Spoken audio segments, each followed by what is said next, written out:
Hey, what's up, everybody? Welcome to bow season for many of us, and welcome to episode number 80 of the White Knuckle Podcast, powered by Ozonics. Undetectable, undeniable.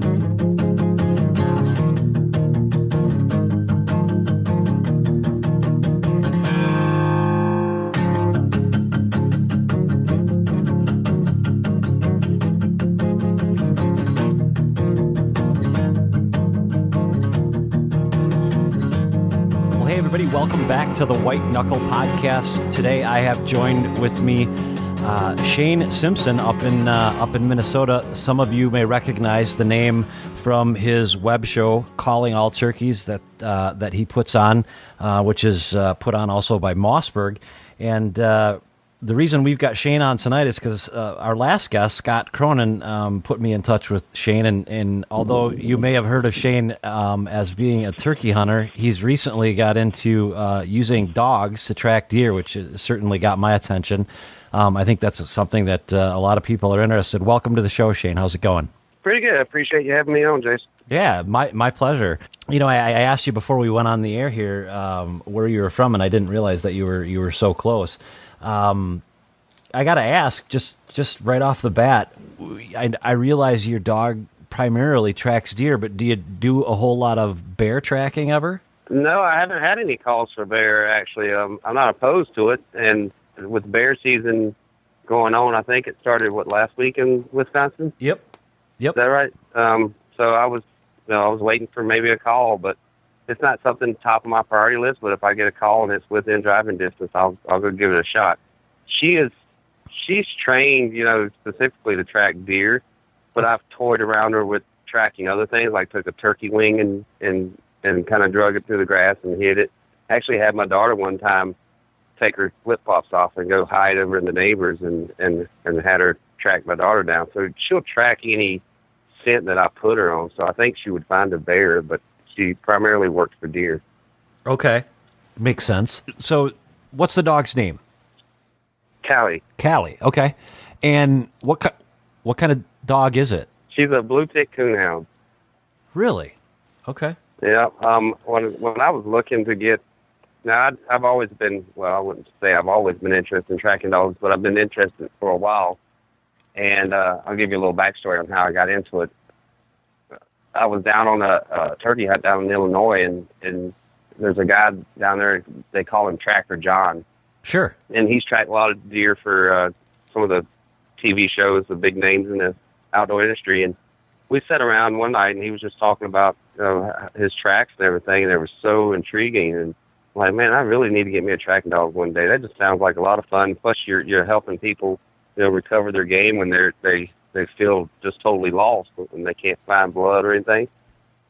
What kind of broke the straw that broke the camel's back in my decision making, I was hunting with a buddy of mine and actually filming him, and he shot a deer and hit it high in the shoulder. And I now know those types of shots are, if you don't get a pass through, are kind of low odds of recovery, even with a dog.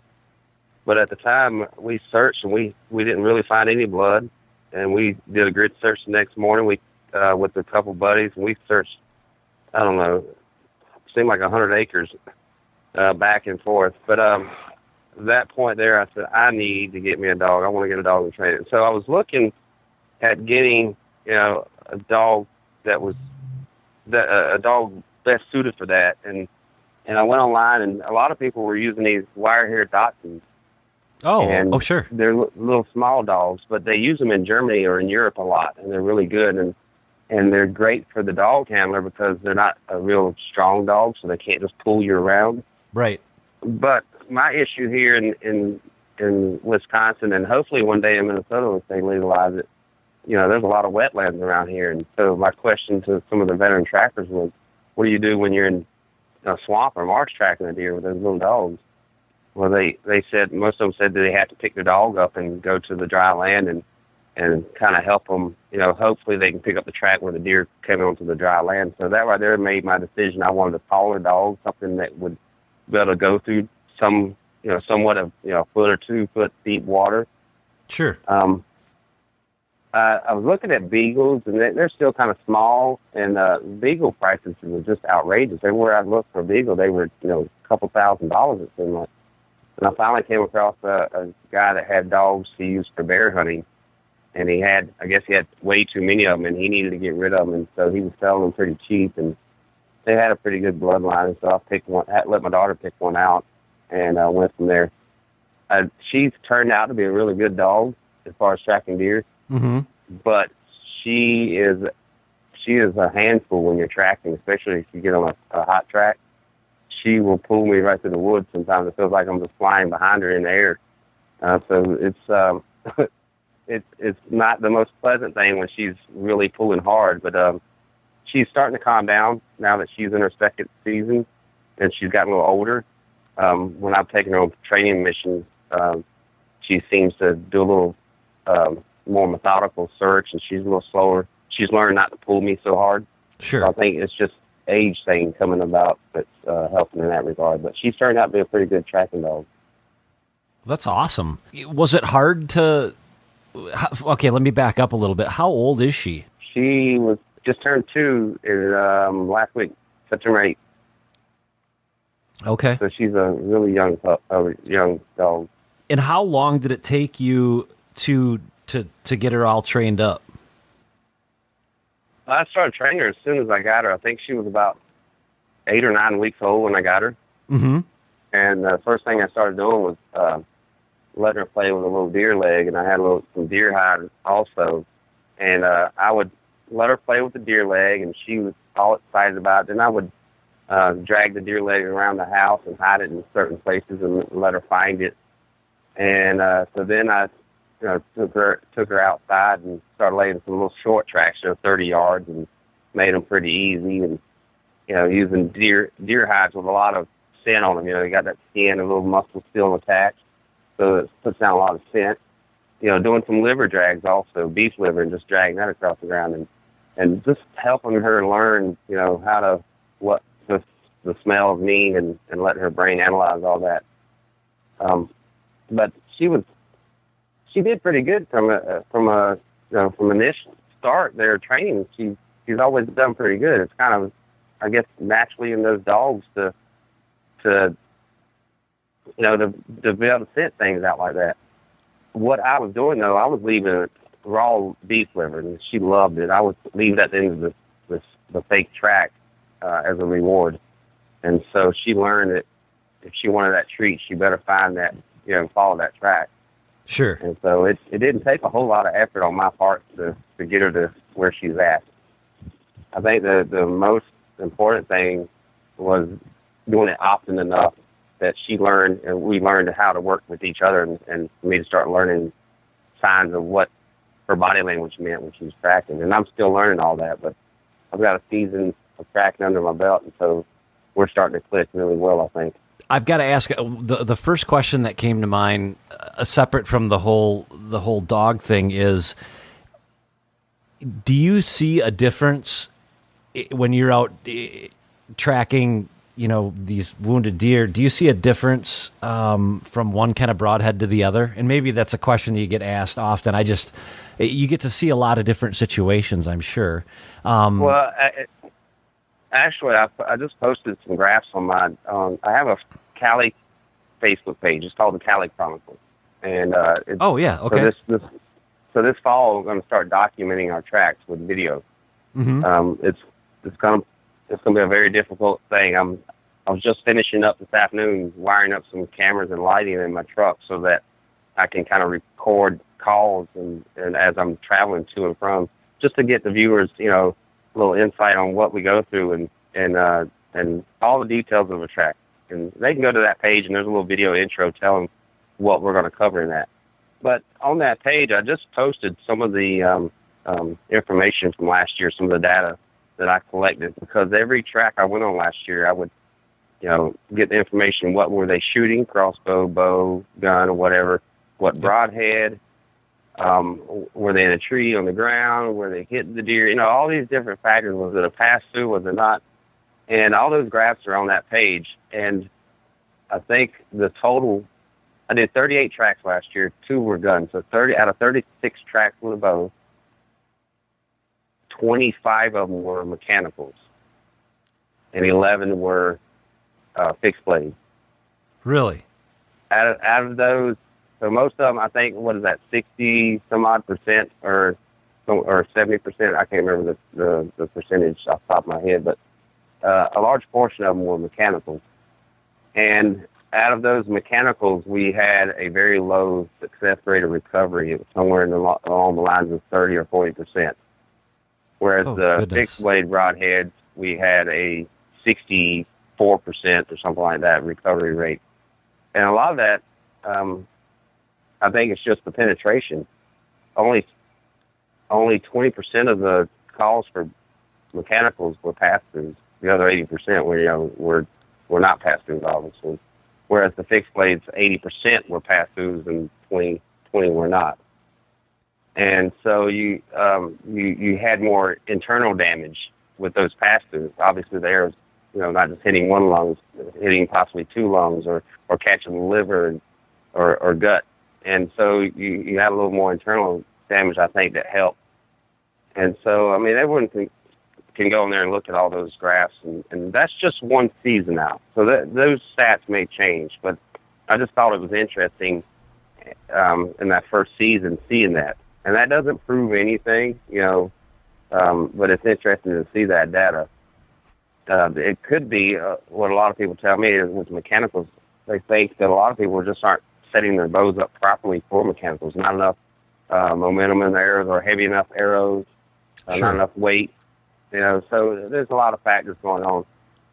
This year, I plan to keep even more detailed information about each track I go on, like even the weight of the arrow that the bow hunter is using, and the draw weight of their bows, that sort of thing. So I'm going to add some other elements of data and see if this trend continues. It's just interesting to look at.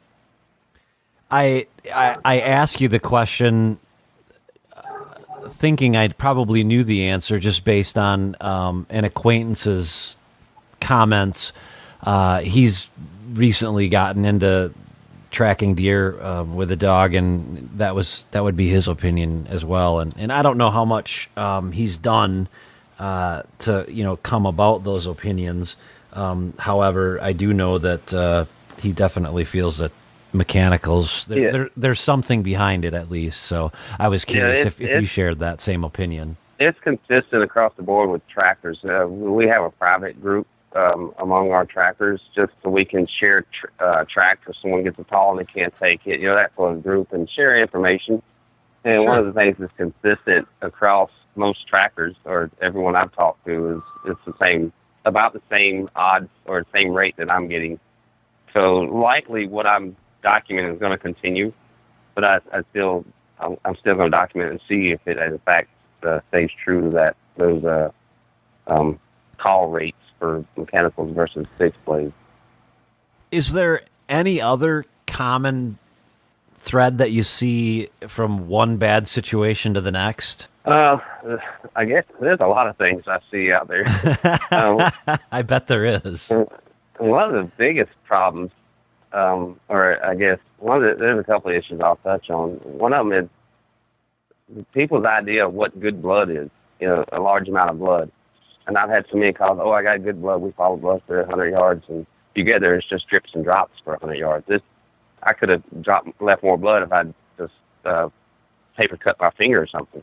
Sure. But, so, I mean, people's idea of what good blood is, or a large amount of blood, it seems to be, a little skewed. The other thing is people marking their blood trails, or at least last blood. When I get a call, they said, I asked them, did they mark last blood? And, I marked it. You go in there and they've marked it with, it's in a cornfield, and they marked it with a corn stalk. Or they marked it with a camouflage glove. And you spend 30 minutes after you get there looking for this camouflage glove on the ground. That's kind of the more silly side, I guess you would call it, of what I see out there tracking. It's just, it's kind of comical sometimes. You're making it hard on me from the get-go, or for any tracker. Right. It's not setting you up for failure, but it's certainly making it a little bit harder to succeed. Well, that's interesting. You sort of opened the door on one subject that I wanted to touch on, and that's blood. I've heard so many times, oh, I've got, it's lung blood, there's bubbles in it. And is there any way truly that you can tell whether something is lung blood or not? Well, that's the thing. I've been fooled, and like I said, I've been hunting for 30 plus years, and I've killed a large amount of deer over those years, and so I've tracked a lot of deer that way. But with a dog going in there tracking for other people and not really knowing where they hit it, you kind of have to use the blood to kind of figure out. I know when I shoot a deer where I hit it, so it kind of gives me a clue what it should look like. But I've been fooled into thinking blood I see was lung blood. You'd find it in a nice little puddle, and it was frothy a little bit, and then you find out the deer wasn't even hitting the lungs. Right. And the only thing I could figure out on one particular track was it looked like the deer had laid down. And, deer up here in the Midwest have a lot thicker coat than down south where I'm originally from. Sure. And so if you ever taken a sponge and squeezed out the suds when you're washing dishes or something, you see how that gets frothy. I think what it was, the deer laid down and the blood squeezed through that thick hide and it just kind of foamed it up. Right. It fizzed it up as it went through. That's the only thing I can figure. So there are times out there that blood will fool me. But for the most part, and I'm still learning, like I said, trying to decipher the color of blood, what it means.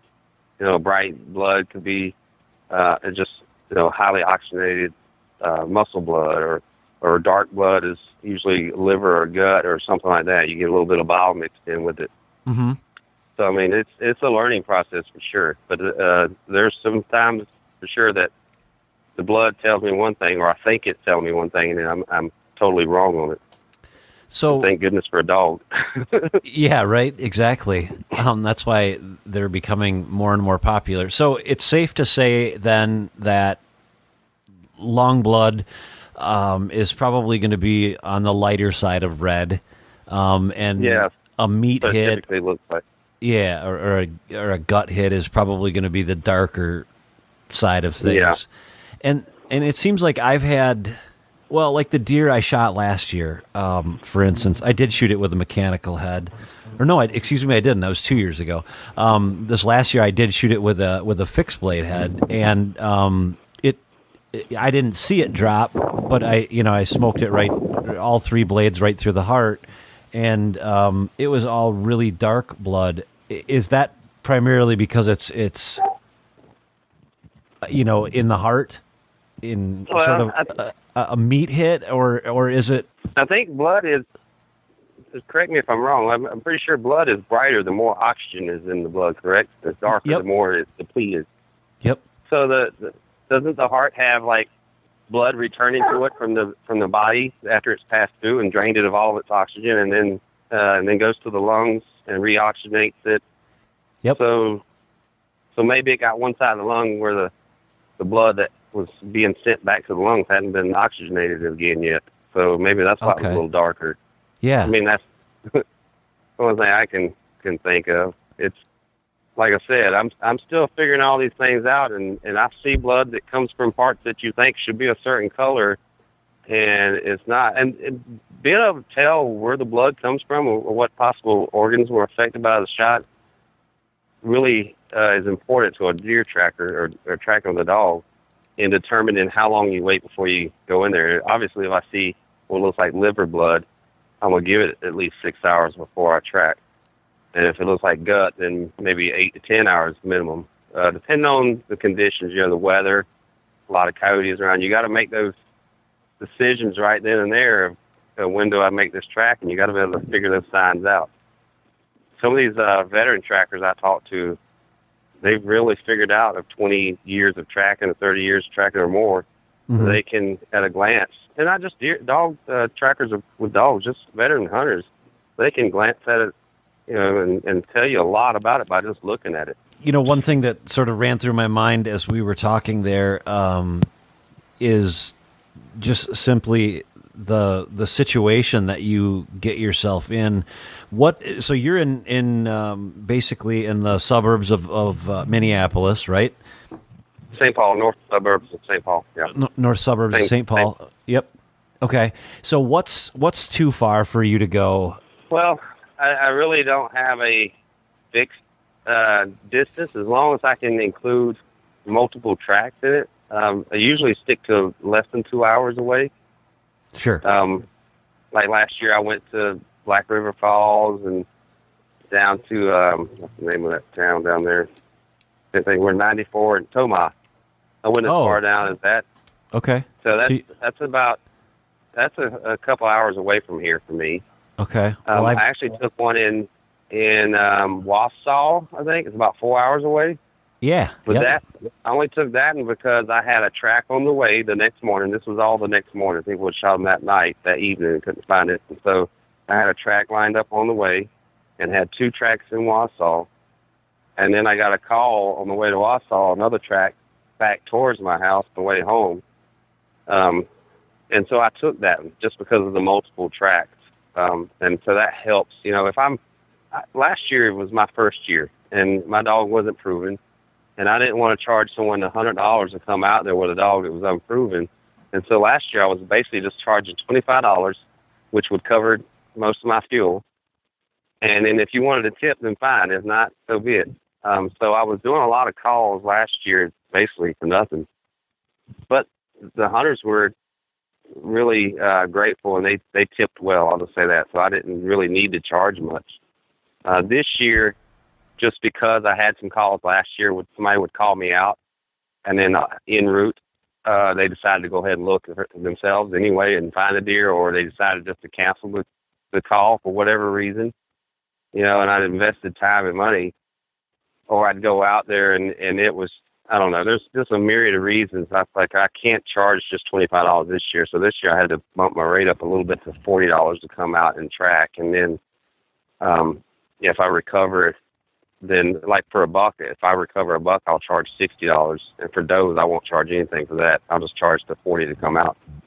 And I kind of want to do that.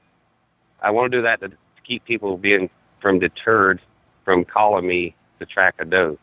It's I don't want to say it's common. I like to think there's only a few people wouldn't put the same effort into it for tracking a doe as they would a buck. But I think I'm hoping by keeping that rate really low that it'll encourage them to call me if they have a doe, and you know, I don't want them out there, oh, it's just a doe, I'll just leave it, you know, I can't find it, whatever. Right. I didn't know sense in getting dogs. So that's kind of my thing this year. Sure. As far as the rates, but yeah, I'll get back to your initial question. I kind of got off track there. Yeah. No, that's okay. Typically try to stay within 2 hours of the house. Okay. And it is a lot of fun for me. I won't lie about that. It's almost as fun as deer hunting itself. Sure. Especially when you get to see somebody, you find their kid's first deer, and they're all excited when you get there, or someone that, you know, lost hope and they shot a nice buck and they think they can't find it, you find it for them. Mm-hmm. So when I get that call, I'm looking forward to that call, even though you don't want to get a call because that means someone had trouble finding a deer. They didn't necessarily put a good shot. But at the same time, it's almost like getting out there. Oh, it's like opening day of deer season. I got that first call. I'm ready to go after it. And so it's it's easy for me to drive 2 hours and not really worry too much about that because it's kind of an enjoyment for me. What was it? Tell me about your first call. Well, my first call was from a friend, and he was hunting in Wisconsin. I told several of my friends, a lot of us hunt over in Wisconsin. I said, if any of you shoot a deer, don't even bother looking for it. Just call me, and I'll be over there in like 30 minutes with my dog. And I wanted to see what she could do on an actual real live deer track before I had a stranger call me. And I was hoping that was going to be the case. And a buddy of mine, he shot two does,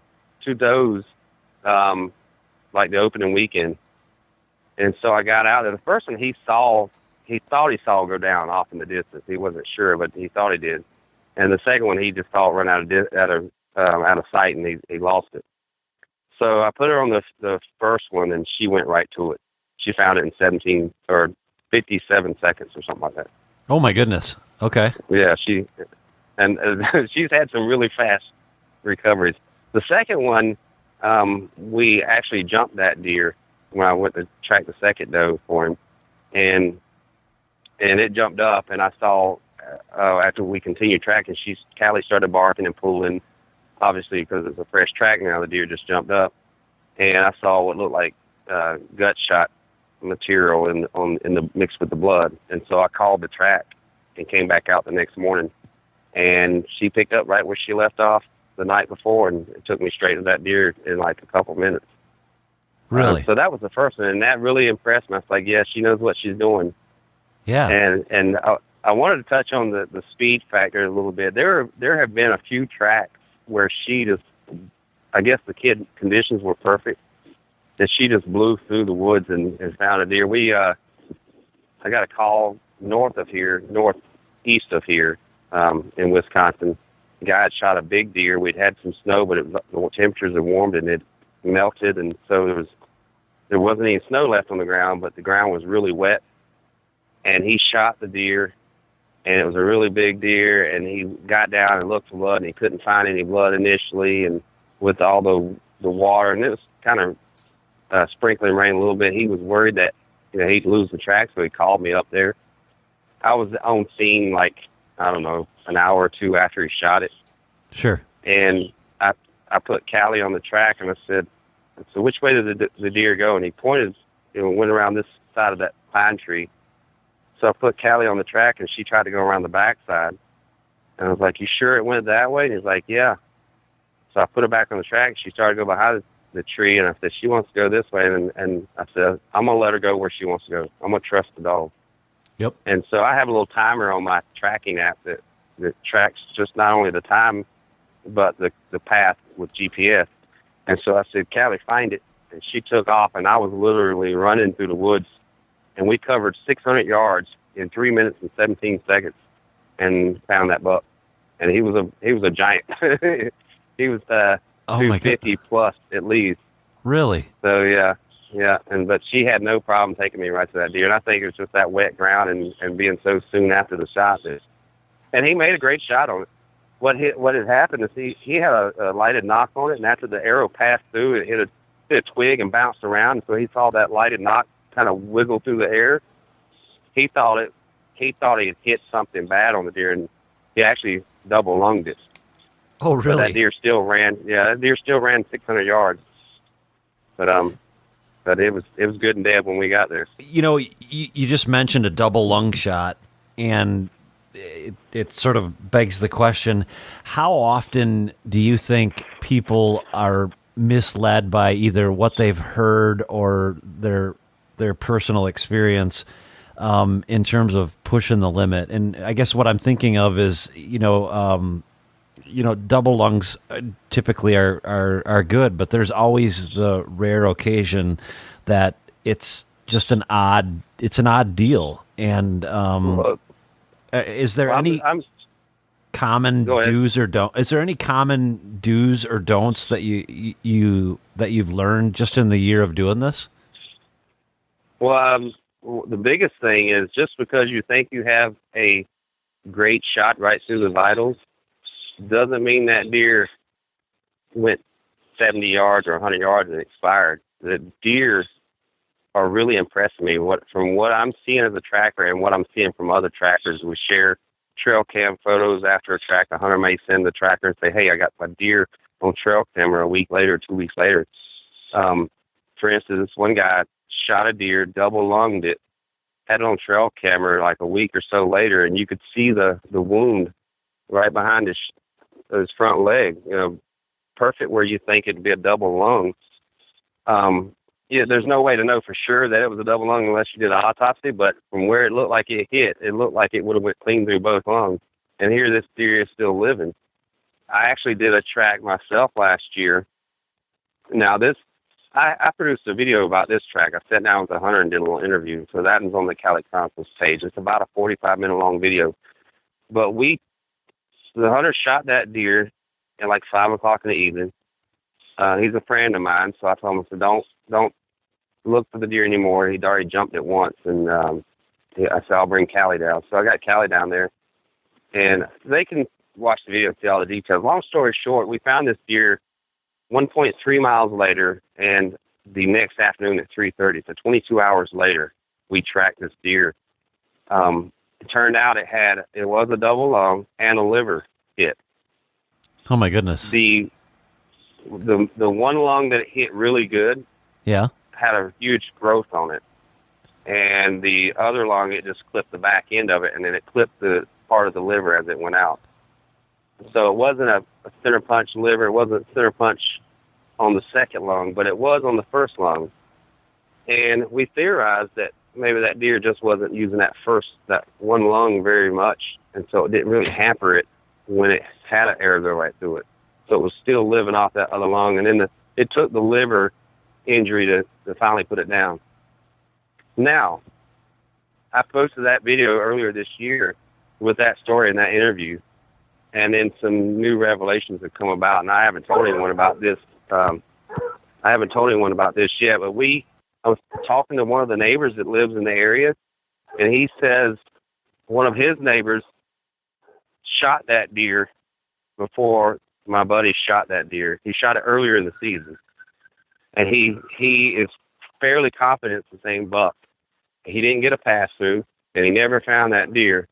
And we started figuring maybe he did actually shoot that deer, and he hit that one side and injured that one lung, and that deer survived it and healed up, and that's why that big growth was on the lung. Now, we can't prove any of this, but it's actually, it really adds an interesting aspect to that whole track and how tough deer are. Well, yeah, I mean, I've seen it myself. It was a number of years ago. I was hunting with a couple buddies, and it just so happened the scenario was such that I could see this buck, coming through the timber, and he was headed towards a buddy of mine that was on my property, and he ended up shooting it, and I watched it walk across an open cornfield just because I was on the top of, I guess I'll call it a ridge. It's not much of a ridge, but I could see it just walk across, the cornfield, and the whole time it was just twitching its tail, and then it came. That's a good sign that it's hit pretty good, usually. Yeah, that's kind of what I thought, and I'm like, well, I'm going to watch this thing tip right over, because the guy that shot it is a heck of a shot. I mean, he's a marksman. He's a firearms instructor at the local PD here, and he's just a good shot. He's just one of those guys. Yep. And I watched that deer walk up into the timber. I watched it stand there, and its head kept getting lower and lower and lower. And I thought, well, it's going to go down any second. And all of a sudden, it laid down right on the edge of the cornfield, just into the timber. And eventually it lost my attention for just a second, and I don't know what happened to it, but it ended up going away, and I guess back then we weren't texting, but I waited and then got down a little bit later, and then another buddy of mine who happened to be a game warden came to our side of the side that we were hunting, and we were all talking about it, and you said what I had saw, and I said, I think we just need to let the deer go because I'm really not sure what happened. And the guy that was with me that shot it said, I center punched it. I know I did. And to this day, I know that he center punched it, double lunged it, and we waited, knowing that it was the rut, and we all had vacation, and I guess the game warden had to go work deer shiners that night, so it was a good thing that he had to work deer shiners because it sort of kept us out of there. And my buddy that shot it didn't go hunting the next morning. I did, and of course I couldn't wait. I had to go over there before everybody got there. Well, I went over to where the deer had laid down, and sure enough, there was blood, and I trailed the blood up into the timber, and I came over this little hill, and there the deer laid, and except its head was up, and I backed. Yeah, that ain't good. Yeah, exactly. People are going to laugh when they hear this, but it didn't dawn on me at that point in time that if a deer's head's up, it's probably alive. But everybody gets their chance to be stupid, and that was mine. So It's 2020. Yeah, I just thought, oh, we're gonna surprise him. So I tell my one buddy the whole story, but I don't tell him about the head being up. I just tell him I know where it's laying. We're gonna surprise him, and my buddy gets there and he said, "Should I bring my bow?" And I said, "Oh yeah, you better." Well, thank goodness he did, because when we came upon that deer, it finally turned its head very slowly, and I'm like, oh my God, it's alive, and he ended up shooting it again, and there was 2 separate holes through both the lungs. And I was just absolutely dumbfounded. So it's amazing sometimes, and what those deer can live through. And it sounds like, you've come across the same thing, right? It's just that odd exception to the rule.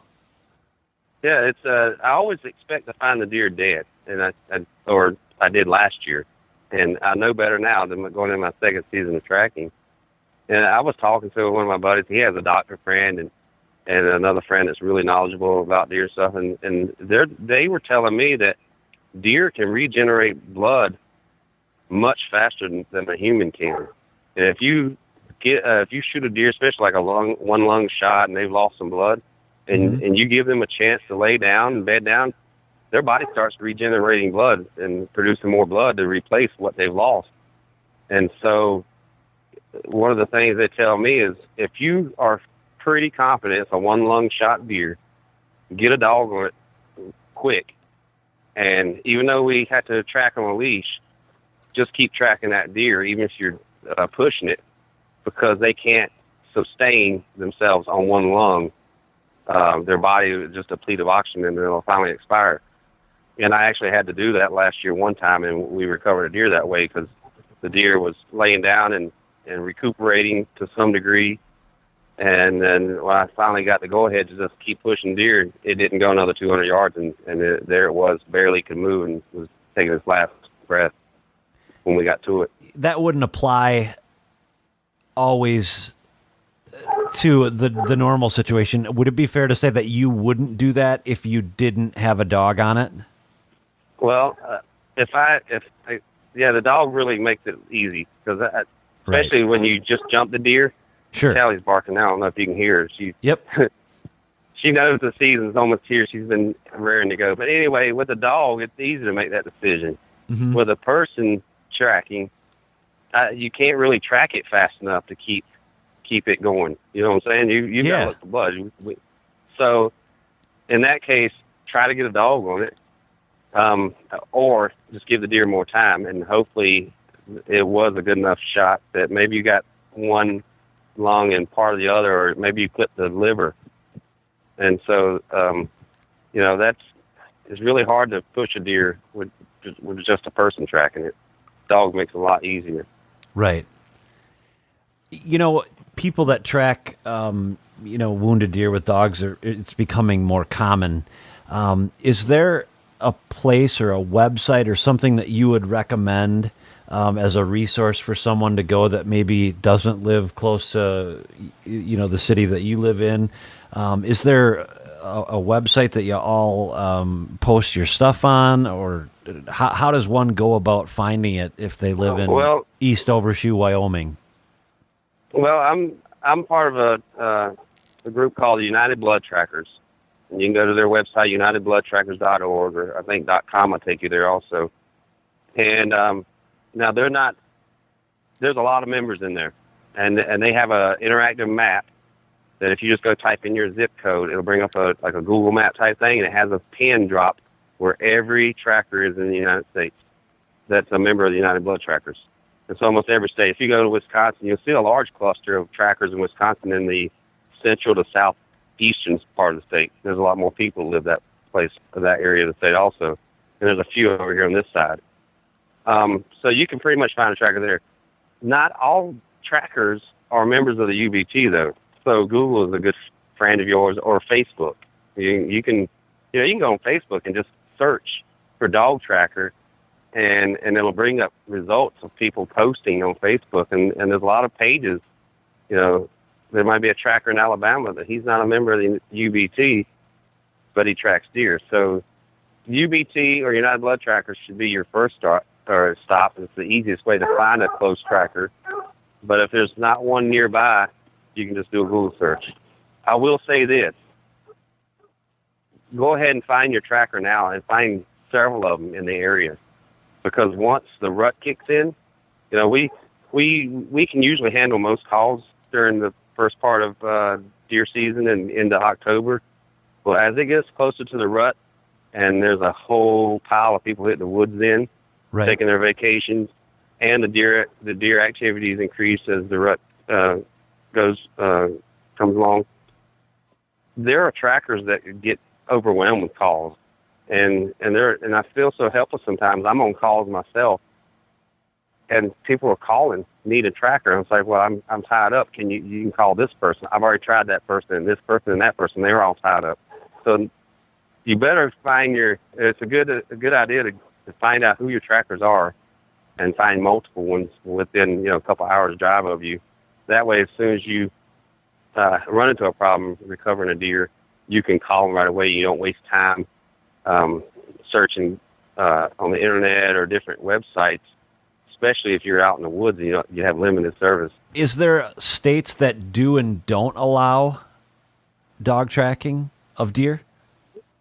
Yeah, there's still quite a few that don't allow. Minnesota being one of them. Really? And their law is kind of a gray, one of those gray areas. When they wrote the law, I don't think it was intended to exclude tracking deer with dogs. But at the time, tracking deer with dogs wasn't a well-known thing. And so the law reads, you may not take big game with the use of horses or dogs.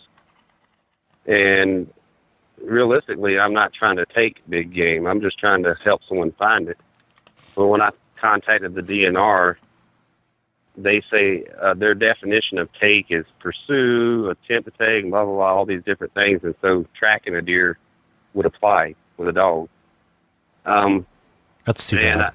Having a law enforcement background or a little bit of one, that's certainly not within the spirit of the law. That's, like you said, it's not what the intention was by the people that made the law. That's unfortunate. Yeah, and we're working on getting that changed in the state. We've got some members of the UBT working on it, and actually, folks here in Minnesota and representatives that are state representatives that are interested in changing that or just rewording it to allow for trackers. The DNR says you're in the process of taking a deer until you wrap a tag around the deer, or until you register the deer, or something like that. I don't really think that any conservation officer would write you a ticket or would be able to write you a ticket if you were out there tracking. Number one is they got a lot to prove, because there's a lot of people out there with dogs in the woods in the fall. And if you don't have a weapon with you, I'm not saying people should do it. I'm just saying that's how great that wording is on there. But hopefully, by the fall of next fall, 2019, we will have that wording changed, and it has to go through the state legislature in order to change that.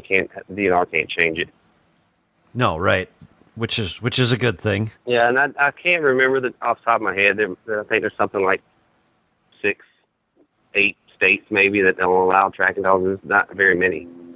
Pennsylvania just legalized it. Okay. This past, so this is their first year of allowing tracking dogs, I think. Good.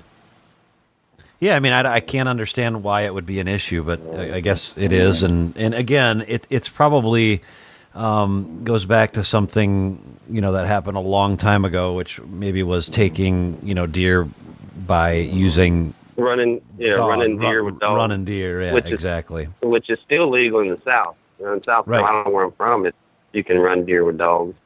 And that's probably what they were worried about when they wrote that law. Sure. Many, many moons ago. Right. I sure will be glad when they legalize it here in Minnesota, because it would make my life a lot easier. Being right here in the metro, that's like 50 or 60% of the population of Minnesota lives in these 4 or 5 counties, I think it is. And so I would have a lot of calls locally, and it would make my drive time a lot shorter.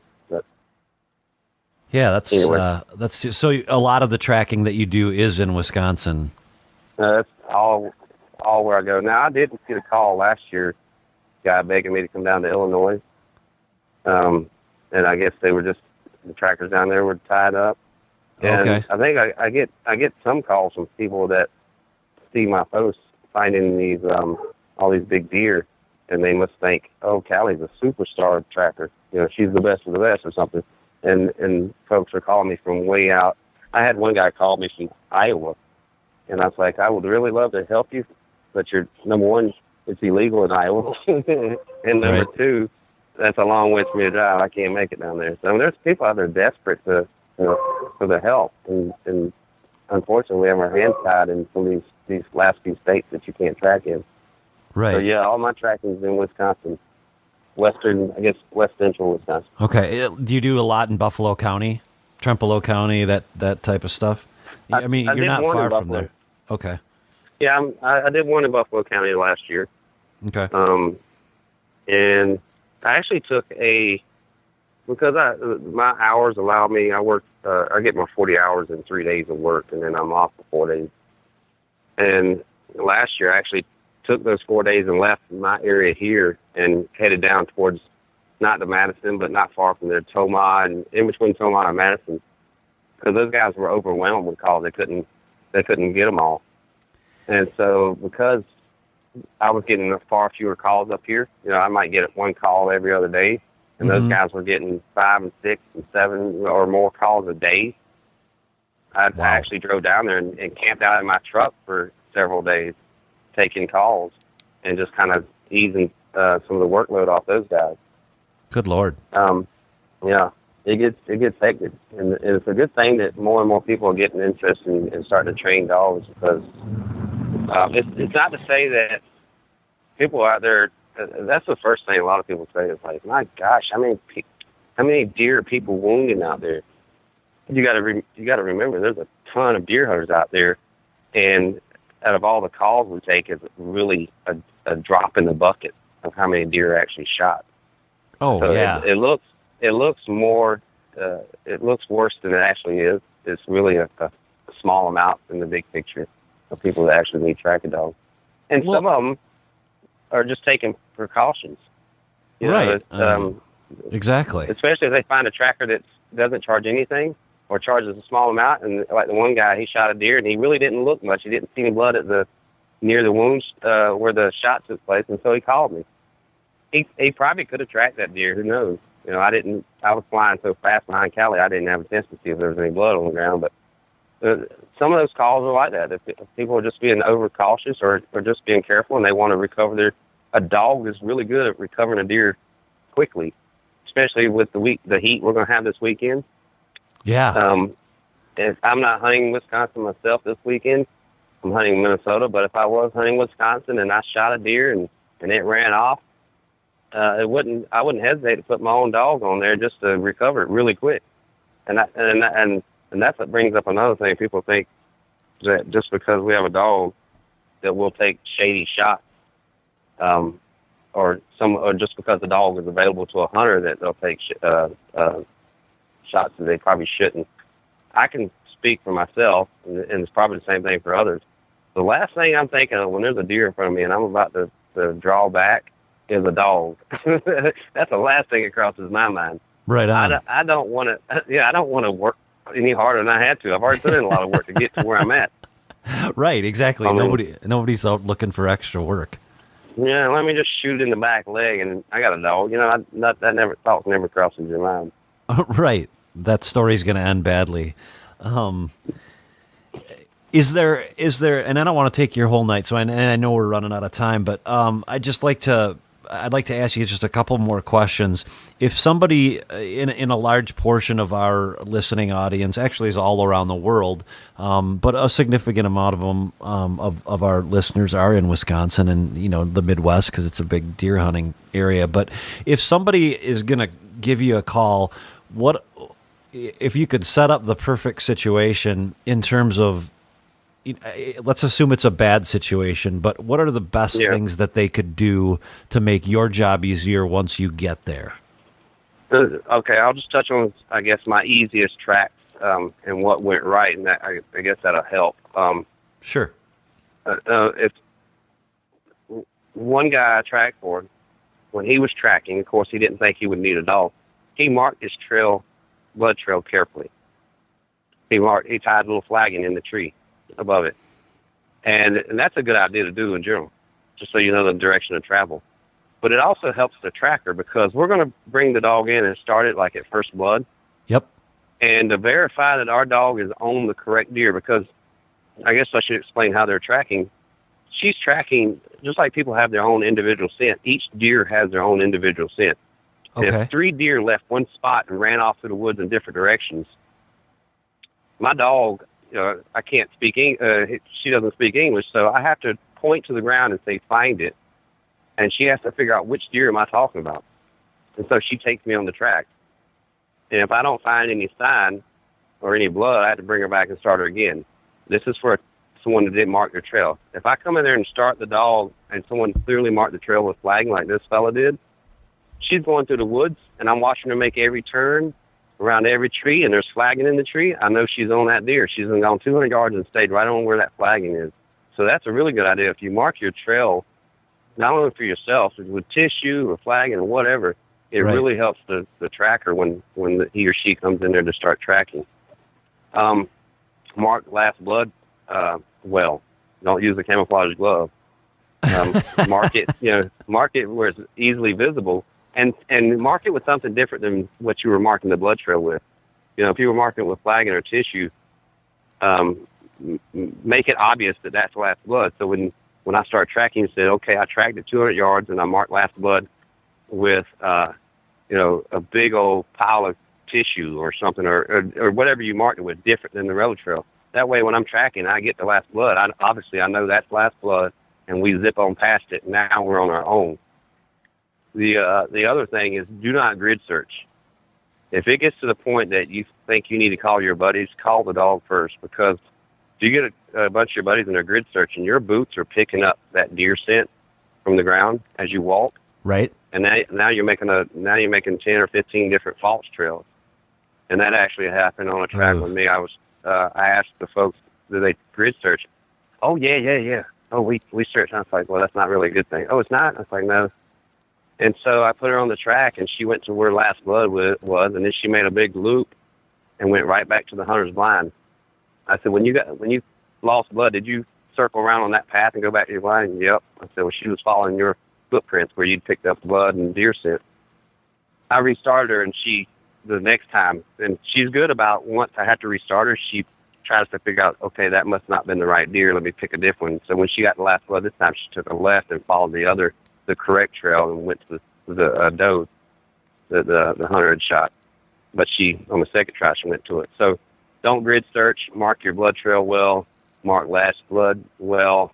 And call us as soon as you can so we can determine how long to wait.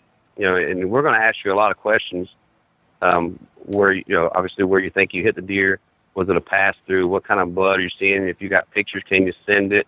Did you have video of the hunt? With so many people videoing their hunt these days, I've had tracks where people had video of the shot. Sure. And I actually get to see where the arrow hit, and that helps me determine, okay, that looks like it might be liver. We're going to wait till 10 o'clock at night, and we'll track. That sort of thing. Mm-hmm. So all that information is vital. And I will say this as a reminder to hunters out there, after you're shot, pay attention to what's going on after the shot. Don't jump on Facebook or do whatever and just post, I just nailed, smoked one. I was tracking for a fellow last year, and the deer ran off across a little field into a little low spot, a little marshy area, and I said, well, you should have seen it come out of that marshy area from your stand if it came out and went across the next field. Oh, I never saw it. And so I said, okay. And so we tracked down into the marsh, and she took us out the other side into that field and found tracks and then a little bit of blood. And I said, that deer running right across this field. I can see your stand from here. I said, how did you not see that deer come out of here? He said, I don't know. I said, did you get on Facebook or something after you shot the deer? He's like, yeah, I was texting or posting something. And I was like, that's why you didn't see it. You had your head down. You got to pay attention after the shot, and listen and watch and that'll be very helpful, when you get down to start tracking. There's a myriad of things that I could tell you, but those are kind of the highlights right there. Make sure you kind of mentally mark all the details after the shot, and mark your blood trail well and your last blood well, and don't grid search it. And if you gut shoot a deer, don't think all is lost. Those are actually the easiest for a tracking dog to find. There's so much extra smell out there. I bet. I hate to say it, but I love when a guy says he shot it in the gut. I don't love that he hit it in the gut, but I know that just made my job or my dog's job really easy. I think we found 100% of all gunshot deer last year. And so as long as you don't push them, if you hit a deer back, just sit there in your stand for a little bit and then sneak out of there real quietly. Don't even go look at your arrow or anything. Just leave your arrow sticking in the ground. And that's always a good idea too, so you don't contaminate the area. And then call a tracker, and he'll say, okay, this is when I'll be there. This is what we should do. Even if you don't need a tracker, you can call a tracker and get advice on how to proceed yourself. They'll give out the information for free, and they're not going to charge you to say, yeah, I think you should wait 6 hours based on what you're telling me. The information's free. Tell us how we could get a hold of you if, we feel like whoever's listening, what's the easiest way to get a hold of you? The easiest way and the best way, I think, is to text me. That way there's actual writing. And you can text me. My phone number is 651-283-3256, or you can leave a voicemail. But if you do text or leave a voicemail, give me as much information from the get-go. You don't need to wait for me to call back and say, don't call me and say, I need a tracking dog. Call me back at this number. Say, I'm located here. I think I hit a deer here. I found this blood. I searched this far. I marked last blood. Just tell me everything you know about the hunt. And then I already know something about the situation before I even return the call. I will try to answer the phone when I can. But typically, like I said, I'd prefer to go to text or voicemail so that I actually have some information to begin with, so I can analyze it and start jotting stuff down. Text is the best, like I said. You can also go to the Callie Chronicles Facebook page, and I have it set up there. If you need a tracking dog, you can it says make an appointment or something like that. You just click on that button. Yep. Put in your information there. It comes instantly to my phone, so I'll get it that way also. Right. Well, I'll put a link to the Callie Chronicles on the actual podcast page. I'll put your phone number, if that's okay with you, on the podcast page, and let people get a hold of you if they feel like they're close enough, and I guess you can tell us what's too far. I guess if it's too far, you're just going to tell people. It's too far. It doesn't hurt. If you're with 4 hours or less, it doesn't hurt for you to call me, because there's a possibility I may already be in the area. And I probably should have said this earlier. The mapping system we have at the United Blood Trackers website, I can go in there and change my position, my zip codes, so it shows me in different parts of the state. Because if I'm actually in Wausau, for instance, I'll punch in that zip code, so when you bring up the map, you'll actually see where I'm at currently in the state tracking. So you may be 4 or 5 hours from the Twin Cities, but I may actually be an hour from you, on another call. So just because I'm this far away, doesn't mean it all is lost. If you're within 4 or 5 hours of where I live, it doesn't hurt to give me a shout or send me a text, or just shoot me a text and I can refer you to another tracker, hopefully, that's nearby. Yeah, absolutely. Well, that's all good information. I appreciate you taking the time. There's one question that I've been dying to ask since you said it. What kind of training, not related to the dog, what kind of training do you have to do yourself to get in shape to run 600 yards in 3 minutes? Yeah, it's a good thing. I hunt fairly hard as it is. I mean, I hunt public land, and so all summer I'm back in the woods. Yep.